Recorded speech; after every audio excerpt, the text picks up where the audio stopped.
कर दीजिए। एक बार इसको ध्यान से समझ लीजिए। हम लोग किस पॉइंट पे आज बात कर रहे थे? ईयर। इसको बढ़िया से एक बार समझ लीजिए। शॉर्ट जो कान होता है, कान क्या है? ईयर क्या है? ईयर एक ऐसा मशीन है जो दो सेंसरी फंक्शन को परफॉर्म करता है। कितने सेंसरी फंक्शन को परफॉर्म करता है? दो।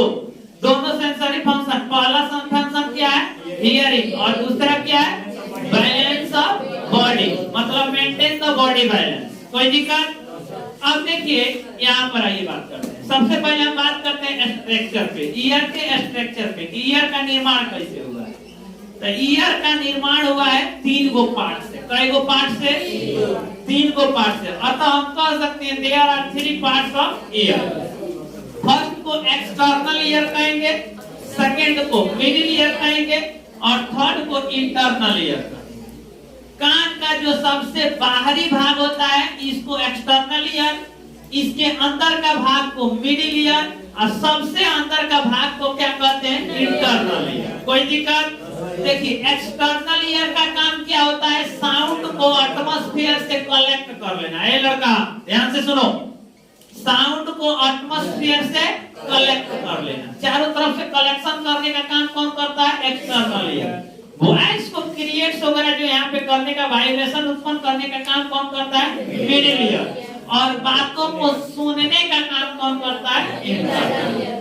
हम एक एक करके सबके बारे में जानेंगे। देखिए एक्सटर्नल ईयर में भी हमको 4 को पॉइंट पढ़ना है, मिडिल ईयर में 3 को पॉइंट पढ़ना है, और इंटरनल ईयर में भी 4 पॉइंट पढ़ना है। एक एक करके चारों माने 4 4 8 और 3 11 पॉइंट है, सबको पढ़ेंगे। अभी हम एक्सटर्नल ईयर के 4 को पॉइंट को देखेंगे। सबसे पहले यहाँ पर स्ट्रक्चर पे आइए। ये वाला जो पार्ट है जो हम ब्लू मार्कर से किए हैं, ये वाला पार्ट क्या कहलाता है? ईयर का पहला, एक्सटर्नल ईयर का सबसे पहला भाग जिसका नाम है पिन्ना। क्या नाम है? पिन्ना। PINNA, pinna. इसको हम कहते हैं ईयर पिन्ना। तो कान का इस सबसे बाहरी भाग को क्या कहते हैं? Ear pinna. क्या कहते हैं? Ear pinna.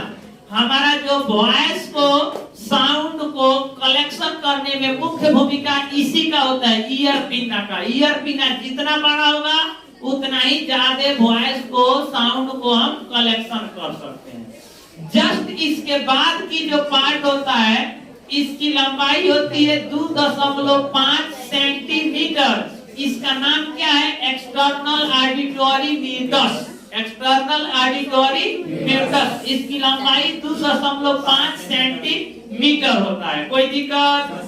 जस्ट इसके बाद का जो भाग होता है इसको हम लोग कहते हैं टाइम्पेनम। क्या बोलते हैं? टाइम्पेनम।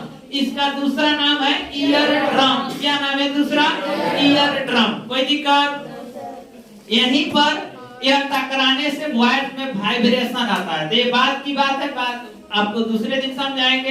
अभी यहाँ देखिए, जब सुने हुए वॉइस को अंदर भेजा जाता है पतली नाली से, जिसको हम लोग बोलते हैं एक्सटर्नल ऑडिटरी म्यूटस, जब यहाँ से गुजरता है तो वॉइस में क्या होता है? साउंड में एम्पलीट्यूड बढ़ जाता है। बढ़ क्यों जाता है? क्योंकि इसका डायमीटर काफी कम होता है। यहाँ तक किसी को कोई प्रॉब्लम, किसी को कोई डाउट? तो ओके, इसको नोट कर लीजिए और आगे हम लोग कल पढ़ेंगे। Okay, thank you. सुनिए